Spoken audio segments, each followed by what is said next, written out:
Bienvenue pour cette nouvelle émission. Je vous emmène sur le front entre l'Empire byzantin et l'Empire ottoman pour évoquer la bataille de Constantinople 1453 qui s'est terminée par la prise de Constantinople, le renversement des empires et la fin de l'Empire romain de Byzance. Pour évoquer cette bataille de Constantinople, je reçois cette semaine Sylvain Guggenheim. Bonjour. Bonjour. Merci beaucoup d'être venu à notre micro. On a déjà eu l'occasion de faire plusieurs émissions autour de vos précédents ouvrages, puisque vous venez de publier chez Perrin, dans la collection Bataille, Grande Bataille, Constantinople 1453. Alors c'est une collection qui a débuté, je crois, il y a 1 an ou 2, où on a plusieurs batailles qui ont été traitées, notamment Kharkov, c'était la première avec Jean Lopez, Verdun, et là ils se sont aventurés dans les batailles médiévales avec Constantinople en 1453. Et puis pour nos auditeurs, je mentionne également un autre ouvrage que vous avez dirigé chez Perrin, consacré aux empires médiévaux. Donc là, on a les empires européens, mais aussi sud-américains, asiatiques, chinois. Donc c'est un très beau panorama, cette histoire plurielle de l'époque médiévale et des différents empires que l'on pouvait rencontrer. Alors venons à Constantinople 1453. Souvent on dit que la fin de l'Empire romain, c'est la défaite, la prise de Rome et la dépossession de Romulus Augustule. Ça, c'est une vision très occidentale, puisque on a tendance à oublier que l'Empire romain a perduré jusqu'en 1453, puisqu'on est vraiment dans l'Empire romain. C'est l'Empire romain grec, certes, mais c'est l'Empire romain. Et qu'est-ce qui demeure justement de Rome dans cet empire byzantin du XVe siècle? Qu'est-ce qui fait que on a une continuité avec l'empire romain d'Auguste, de Jules César et des premiers empereurs, comme disait Suétone? Alors, continuité, oui, un peu, avec quand même évidemment pas mal de changements. Les gens que nous appelons byzantins ne se sont jamais appelés byzantins. Le terme de byzantin a été forgé en fait par des historiens allemands au XIXe siècle et maintenant est repris. Mais les empereurs de Constantinople se sont toujours qualifiés de romains. Ils ont toujours qualifié romaioi en grec. Les sujets de l'empire se considèrent comme romains. Donc pour les gens qui dirigent Constantinople et qui habitent Constantinople en 1453, c'est l'Empire romain, effectivement. Alors, il y a des éléments de continuité dans la mesure où de ce qu'on appelle le bas-empire, la fin de l'Empire romain du IVe siècle, début 5e siècle, il y a des éléments institutionnels qui sont restés, mais qui ont quand même été considérablement transformés, même s'il y a des noms qui peuvent encore se rattacher à l'Empire romain, mais il y a aussi beaucoup d'innovations institutionnelles. Mais il se considère effectivement, Constantinople c'est la deuxième Rome, donc il se considère comme l'Empire romain qui a perduré. Alors justement, disons quelques mots de cette ville, Constantinople. Donc, elle tire son nom de l'empereur Constantin, qui l'a refondée, mais c'est une ville qui, à l'origine, a été fondée par les Grecs à l'époque antique, au nom de Byzance. Tout à fait. Donc Byzance, Constantinople, Istanbul, aujourd'hui, c'est des noms différents, mais pour la même ville. Exactement, oui, la petite ville de Byzance, transformée par Constantin pour en faire sa capitale, Constantinople est donc considérablement agrandie et embellie. Et d'ailleurs, quand les Turcs l'appellent Istanbul, en fait, c'est une déformation d'une expression grecque, puisque c'est l'expression qui veut dire Istinpolin, vers la ville, et le Istinpolin, prononcé à la turque, a donné Istanbul. Mais la ville, avec un V majuscule, c'est Constantinople. Et c'est une très grande ville, une très belle ville, avec énormément de monuments somptueux, les plus importantes murailles d'Europe, la plus grande église chrétienne du monde, Hagia Sophia, Sainte Sophie, mais une ville qui n'a plus que 50 000 habitants au moment du siège. Il y a aussi, pour Constantinople, ce qui est important, c'est son site géographique. Elle est, alors aujourd'hui entre Europe et Asie, mais surtout, elle contrôle les détroits, le Bosphore et les Dardanelles. Le site en lui-même est très important. Oui, le site est très important, effectivement. Elle est entre le Bosphore et les Dardanelles. Elle est en même temps juste à côté le longe les murailles de Constantinople, au nord la Corne d'Or, donc un immense estuaire fait par l'arrivée de deux fleuves. Donc c'est effectivement un site qui est très propice au commerce, navigation, au commerce et aux échanges. C'est la porte de l'Europe ou la porte de l'Asie, suivant l'endroit où on se place. Oui, c'est une ville qui était très très bien placée et qui, à l'apogée de l'Empire byzantin, en fait, était au cœur de l'Empire, puisque l'Empire byzantin, ou l'Empire romain dit d'Orient, s'étendait à la fois en Europe et dans les territoires asiatiques d'Anatolie, avant les invasions turques. Et justement, cette bataille de Constantinople, c'est l'un des épisodes de l'affrontement entre les Grecs et des empires orientaux. Alors là, il y a les Ottomans, mais il y a eu également d'autres, les Mongols et d'autres. Donc ça fait quand même plusieurs siècles que les Romains d'Orient sont en confrontation avec différents royaumes et différents opposants. Oui, tout à fait. Constantinople a été, on peut même remonter à Byzance. Je crois qu'il y a un collègue anglais qui a fait un livre sur les 40 sièges qu'ont subi Byzance puis Constantinople. Byzance a été attaquée par les Avars, par les Bulgares, par les Normands, les croisés normands qui ont attaqué Constantinople. Elle est prise en 1204 justement par une croisade détournée et elle est attaquée par les Turcs depuis le milieu du XIe siècle, depuis notamment la défaite de Manzikert en 1071. Et l'empire, alors pas simplement la ville, mais vraiment l'empire, a été grignoté petit à petit par les Turcs. Alors, à partir du XIVe siècle, c'est flagrant, c'est-à-dire que l'empire est beaucoup plus faible et les Turcs font des conquêtes de plus en plus importantes dans les parties européennes, l'Anatolie étant quasiment entièrement conquise par les Turcs au début du XIVe siècle. Et ensuite, vous avez toute une série de territoires dans la Grèce actuelle qui sont pris par les Turcs, par Mourad Ier, par Bayezid, le grand Bayezid, vaincu par Tamerlan en 1402, par Mourad II. Et Mehmed II, quand il arrive au pouvoir à 19 ans, il a face à lui un empire qui se résume aux murailles de Constantinople, à une partie du Péloponnèse et quelques îles. Et tout le reste, on l'a oublié, mais tout le reste est sous domination turque. La Valachie, la Moldavie, une partie de la Bulgarie actuelle, une partie de la Serbie sont contrôlées par les Turcs. C'est que les Turcs ont contourné Constantinople et ont contrôlé les Balkans actuels. Voilà, une grande partie des Balkans actuels. Ils se heurtent toujours à l'Albanie avec Skanderberg en face. Ils n'ont pas vraiment conquis la Serbie, mais ils en ont fait un État vassal. Ils ont une partie de la grande partie de la Bulgarie actuelle. Sofia est une ville conquise par les Turcs, par exemple, à la fin du XIVe siècle, etc. Et ils ont conquis aussi une partie de la Grèce. Il y a quelques territoires qui échappent aux Turcs en Grèce et qui sont contrôlés par Venise ou par Gênes. Et puis, quelques territoires aussi dans le Péloponnèse contrôlés encore par des Grecs de la famille impériale. Qu'est-ce qui fait la puissance d'Istanbul, enfin pas Istanbul, la puissance de l'Empire ottoman? Qu'est-ce qui fait que c'est leur armée, c'est leur commerce, de quoi ils vivent? Alors, ils vivent il y a eu des études faites par une collègue grecque qui avait bien montré, ils vivent de la guerre, ils vivent des rançons, ils vivent du butin, ils vivent des tribus, avec un T, qui sont imposés aux populations vaincues. Ils ont une armée effectivement extrêmement forte, composée d'éléments de qualité très différentes, d'éléments turcs, musulmans, mais aussi de vassaux chrétiens qui sont obligés de se battre au service du sultan. Ils ont la première artillerie d'Europe, à l'époque où la France et l'Angleterre, en 1453, commencent à avoir une véritable artillerie, la France notamment par les frères Bureau, mais la Turquie, enfin le monde ottoman a la meilleure artillerie d'Europe à ce moment-là. Et donc une armée, c'est un empire conquérant qui est conquérant depuis des décennies, même des siècles, et dont la force repose donc à la fois sur une grande puissance militaire et sur un immense espace économique qui est contrôlé au profit de la puissance impériale. Vous avez évoqué la croisade détournée qui a abouti à la prise de Constantinople, c'est les Vénitiens notamment. Oui.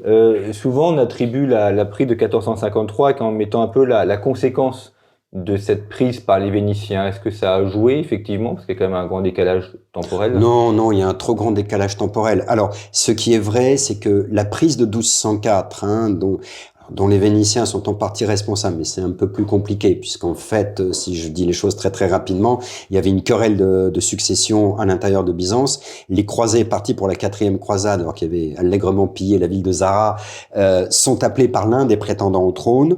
Ils l'aident à prendre le trône, mais ensuite, celui qui est devenu empereur refuse de payer les croisés. Et à partir de là, les croisés qui sont aux portes de la ville prennent la ville d'assaut. Ça, c'est la prise de 1204. Et cette prise a effectivement détruit l'empire. Alors, Venise a récupéré récupère la ville de Constantinople, récupère 3/8 de l'empire, ce qui est considérable. Et les Grecs réfugiés à Nicée vont reprendre la main de leur empire en 1261. À ce moment-là, se met en place la dynastie des Paléologues. L'empire est redevenu un empire, effectivement, a chassé la domination franque en pas totalement, mais en partie, mais va subir toute une série de crises de type économique et politique, avec un apogée culturel au XIVe, encore au XVe siècle, mais c'est un empire qui est faible militairement et économiquement. Il y a aussi des discussions au même moment de réconciliation entre orthodoxes et catholiques, le concile de Florence notamment. C'est un peu mis dans la balance aussi en disant rattachez-vous à Rome et on viendra vous aider. Oui, c'est la vieille question de l'union des églises. On va pas rentrer dans les détails théologiques qui sont d'ailleurs en fait pas tellement importants. C'est vraiment une question de suprématie. Peut-on ou non du côté grec orthodoxe reconnaître que le pape est à la tête de l'église alors que du côté orthodoxe on se rattache à ce qu'il y avait au départ les 5 patriarches, en gros à égalité avec une prééminence morale pour le pape mais sans plus. La papauté effectivement souhaite l'union des églises, bien sûr, et les Byzantins comprennent au XIVe siècle déjà et au XVe siècle, Concile de Florence, que s'ils veulent obtenir une aide, une croisade, donc pour aller vite, une aide du monde latin, du monde occidental, il faut se résoudre à l'union des églises. Donc, il faut accepter l'union des églises telle que la papauté la propose. Et là, il n'y a pas de négociation, c'est à prendre ou à laisser. Un empereur byzantin se convertit au catholicisme, accepte l'union des églises. L'Église orthodoxe refuse, le peuple grec refuse, et l'union des églises n'a jamais eu lieu. Et la papauté a effectivement toujours bien clairement expliqué que s'il y avait union des églises, alors le monde latin viendrait au secours du monde grec contre les Turcs. Et effectivement, ça ne s'est pas fait. Ça ne s'est pas fait, non. On attribue aussi à la prise de Constantinople le fait que beaucoup de théologiens ou de savants ont quitté la ville et se sont après réfugiés dans le monde latin, et que ça aurait contribué à la redécouverte de Platon, une sorte de dynamisme aussi à l'époque de la Renaissance. Est-ce que ça c'est... Alors, il y a eu, bon, ça, en fait, ça démarre, j'en ai parlé il y a longtemps, mais c'est vrai que ça démarre, les traductions des œuvres grecques reprises, conservées à Constantinople, et arrivées en Europe par une traduction directe du grec au latin, Bourgogne de Pise, Jacques de Venise et tout, ça se fait dès le XIIe siècle, et ça n'a jamais cessé, effectivement, avec des hauts et des bas. Ce qui est vrai, c'est que la rétraction de l'Empire devant la montée turque, les nombreuses aussi occasions de discussion entre orthodoxes et catholiques autour du nom des églises dans différents conciles, etc., ça a amené de plus en plus de lettrés, de savants byzantins à émigrer dans le monde latin. Le plus connu étant Bessarion, qui va d'ailleurs devenir cardinal et qui va léguer toute sa bibliothèque. Ça se produit avant la défaite de 1453, et celle-ci a entraîné l'exil des derniers lettrés. Enfin, oui, là. Peut-être que certains sont restés dans le monde ottoman, mais c'est là qu'on voit les derniers exils importants, mais les exils ont commencé avant, et vous avez effectivement des gens qui sont venus à ce moment-là avec des manuscrits, avec des livres, compléter encore le stock d'informations qui était déjà important dans le monde latin, mais le compléter, enseigner le grec à Paris, à Florence, etc. Qu'est-ce qui se passe justement pour les Byzantins, enfin les Romains grecs, une fois que la ville est prise? Est-ce qu'ils sont passés par les armes? Est-ce qu'on les oblige à se convertir à l'islam? Est-ce qu'il y a une liberté religieuse?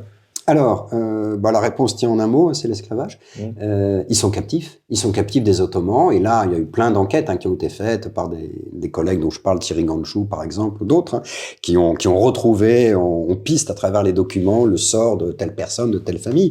La population a été captive, donc a été réduite en esclavage. Ont été éliminés par les armes ceux qui ne pouvaient pas être esclaves, qui n'avaient pas en fait de valeur marchande.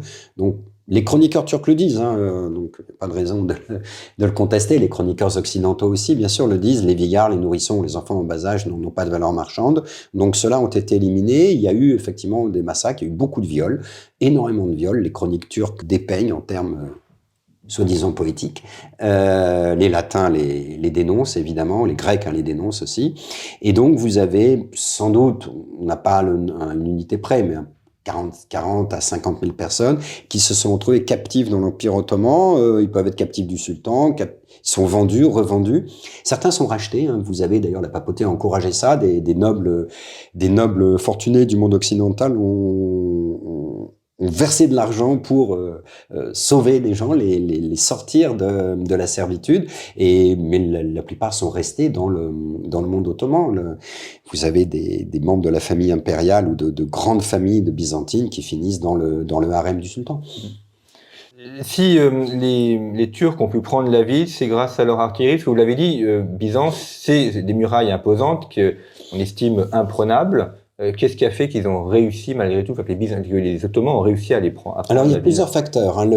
Les murailles de Théodose, vous avez 2 lignes de murailles qui sont spectaculaires, qu'on peut voir encore. Elles sont pas très bien entretenues, c'est dommage, mais bon, on peut les voir encore.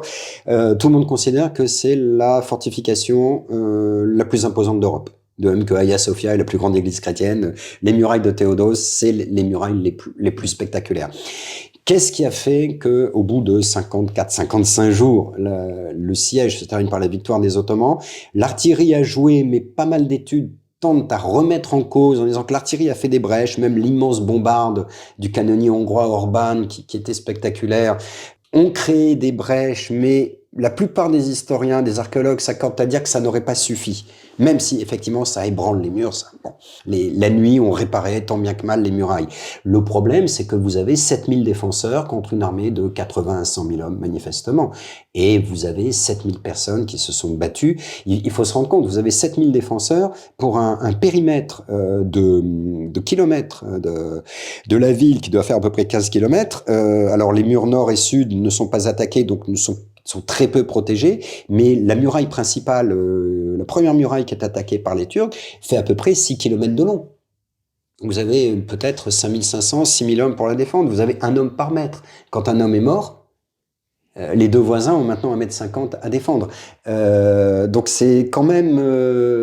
Il y a une très très nette infériorité numérique, et pourtant ils ont tenu avec un héroïsme qui est stupéfiant. Ça a joué effectivement le fait que les Byzantins soient si peu nombreux, parce que 50 000 hommes, 50 000 habitants, c'est le total. Notamment, si on retire les vieillards, les femmes et les enfants, ça fait peu de combattants. Tout à fait, et tous les hommes ne combattent pas. Et les Byzantins ont été aidés par quelques mercenaires, mais le capitaine génois Giustiniani arrive avec 700 hommes, c'est un grand pirate de l'époque finalement. C'est un excellent combattant. Vous avez un archevêque catholique de Chios, Léonard, qui arrive avec 200 hommes. Bon, il y a eu quelques aides. De l'autre côté de la Corne d'Or, il y a la petite ville de Galata, Pera pour les Grecs, qui était sous domination génoise, et les habitants de Galata ont été encerclés, ils avaient assuré la neutralité, ils fournissaient les Turcs pendant la journée en huile, par exemple, en victuailles, et la nuit, ils allaient aider les combattants à réparer les murailles de Constantinople. Mais vous avez effectivement une infériorité numérique qui est terrible. De toute façon, Byzance, encore une fois, l'Empire byzantin en 1453, c'est la ville de Constantinople, le Péloponnèse, qui n'envoie pas de troupes, qui de toute façon est aussi sous menace turque, et quelques îles. C'est-à-dire qu'il n'y a plus d'armée byzantine, il y a quasiment rien. On sait à l'unité près le nombre de combattants strictement grecs, puisqu'ils ont été dénombrés par un familier de l'empereur qui a donné la liste, et ils sont 5473, quelque chose comme ça. Donc finalement, cette chute de Constantinople, c'est un peu l'aboutissement logique d'un empire grec qui était quand même en train de dépérir. C'était inévitable, même si le dernier jour, le troisième assaut a failli échouer. La ville aurait peut-être pu tenir, parce que Mehmed II était là vraiment sur le fil du rasoir si cette dernière tentative échouait, mais inévitablement, le rapport de force, faut qu'on se rende compte, l'Empire ottoman, c'est toute la Turquie actuelle, c'est une grande partie des Balkans actuels, la meilleure armée d'Europe, la ville de toute façon serait tombée. Et après la prise de la ville, les Ottomans ont poursuivi aussi leur conquête. D'ailleurs, ils ont été jusqu'à Vienne. Il y a eu plusieurs Bien sûr, tentatives jusqu'au de XVIIe siècle. Vienne. Oui, Vienne jusqu'en 1683. Dans la foulée, donc Mehmed II va prendre les dernières îles, il va s'emparer du Péloponnèse. 2-3 ans après, le Péloponnèse, qui était tenu par deux frères de Constantin, l'empereur Constantin Dragazès, l'empereur qui meurt les armes à la main dans le siège. Le Péloponnèse est pris, et à ce moment-là, le monde latin comprend que la Turquie est vraiment dangereuse, parce que ça n'est pas un fantasme. Mehmed II rêve de prendre Rome, et c'est vrai. Mehmed II envoie une expédition qui va piller la ville d'Otrante, le sud de l'Italie. Là, bon, ça va échouer, cette tentative ottomane échoue, mais le monde latin prend conscience encore plus à ce moment-là que l'adversaire turc est un adversaire impérialiste dangereux. C'est la bataille de Lépante qui a mis un terme. En 1571, la bataille de Lépante a mis un coup d'arrêt à l'expansion ottomane, mais ne met pas fin, puisque, encore une fois, plus d'un siècle après, Vienne est assiégée, Belgrade est assiégée. Alors après la prise de la ville, donc vous l'avez dit, une partie de la population est massacrée, une autre est réduite en esclavage. L'église Sainte-Sophie est transformée en mosquée. Oui, le jour, dès que Mehmed II rentre, on l'a transformée en mosquée, il la purifie puisqu'elle était censée être impure. Il la purifie et Mehmed II rentre et il y a le premier appel à la prière à Hagia Sophia. Et d'ailleurs, ils ont gardé le nom d'Hagia Sophia, ce qui pourtant ne correspond à rien en islam. Et d'ailleurs, aujourd'hui, elle a longtemps été musée et aujourd'hui, elle est redevenue une mosquée. Alors, elle est redevenue une mosquée. Vous pouvez la visiter, mais vous n'avez pas accès. Je parle bien en dehors des heures de prière des musulmans, mais vous n'avez pas accès au rez-de-chaussée, à toute la grande salle, toute la salle centrale. En tant que non-musulman, vous n'avez accès qu'aux étages supérieurs de Sainte-Sophie, ce qui fait que même pour voir les mosaïques qui ont été conservées fort heureusement, c'est quand même un peu délicat et on se rend moins compte de l'ampleur et de la beauté du monument. Parce que c'est une église qui datait de quelle époque? Il y a des mosaïques. 6e siècle, c'est une église à coupole, encore une fois, c'est la plus grande église chrétienne qui a été bâtie, avec une coupole spectaculaire. C'est un monument magnifique. Et il y a ces fameuses mosaïques, notamment avec l'empereur Justinien. Oui, on voit des mosaïques avec Justinien et Théodora, avec l'empereur Léon IV, je crois, je suis plus sûr. On a une magnifique mosaïque de la Vierge Odigitria, donc la Vierge tenant l'enfant Jésus, alors qui est maintenant voilée par une tenture, mais moi, je suis pas allé depuis que c'est devenu une mosquée, mais j'y suis allé avant. Mais d'après ce que m'a dit un ami qui y a été, donc c'est voilé par une tenture, mais à partir des galeries supérieures, on peut quand même voir, en s'inclinant, on peut quand même voir la mosaïque. Et le fait que Constantinople devienne capitale de l'Empire ottoman, ça avait une logique aussi en disant finalement la capitale doit être au centre de cet empire. Ah oui, tout à fait. Mehmed II rêve de prendre la ville de Constantinople. Mehmed II est animé vraiment par et ça, alors tous les historiens sont d'accord. Il a deux idées importantes. Il va faire un empire, il va faire le plus grand empire qui ait jamais eu lieu. Il est admirateur d'Alexandre le Grand. Et il va être celui qui va faire, il le dit, à l'ultime djihad, l'ultime Gaza, la victoire finale de l'islam sur la chrétienté. Et Constantinople, dit-il, les sources turques le disent, c'est une cicatrice sur le front de l'islam, tant que cette ville est chrétienne. Et d'ailleurs, quand il informe sa victoire, il écrit à celui qui dirige l'Égypte, au Caire, il écrit aussi au plus haut dignitaire de la Mecque, en disant, voilà, j'ai accompli les prophéties du Coran, etc. J'ai fait triompher l'islam. Et en même temps, il y a la dimension politique. Et du coup, jusque-là, sa capitale, en gros, c'était Andrinople. Et dire maintenant pour les Turcs, maintenant ça sera Constantinople. Et c'est resté Istanbul. Istanbul n'est pas la capitale de la Turquie actuelle, mais Istanbul a été la capitale de l'Empire turc.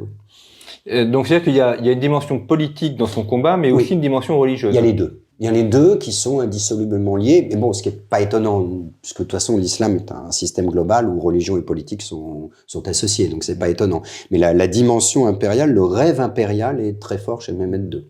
Pourtant, Constantinople n'a jamais été une ville musulmane. Enfin, c'est pas elle est pas citée dans le Coran, elle n'est pas. C'est une sorte de réinterprétation de l'histoire ou de rêve impérial. Oui, bien sûr, c'est une réinterprétation de l'histoire, mais à partir du moment où elle est conquise, elle entre dans le Dar al-Islam. De toute façon, la maison de la guerre, le Dar al-Harb, a vocation à devenir, l'islam est une religion universelle, comme le christianisme, donc ça a vocation à devenir un jour une partie du Dar al-Islam. Oui. Mais là, l'idée, c'était qu'on s'empare de la deuxième Rome. Et là, il y a quand même un mythe romain qui a peut-être pas touché la Chine, mais qui était quand même très très fort dans un monde même non chrétien. On s'empare de la ville la plus puissante. Donc on est le plus puissant empire. Que devient le patriarche et les autorités religieuses? Aujourd'hui, il y a toujours un patriarche de Constantinople. Ah oui, il est là-bas. Il est dans le quartier Fatih d'ailleurs, qui est un quartier un peu islamiste, si je me trompe pas, il est là-bas. Il y a toujours un patriarcat. Le patriarche est resté sur place. En islam, de toute façon, on n'impose pas la conversion.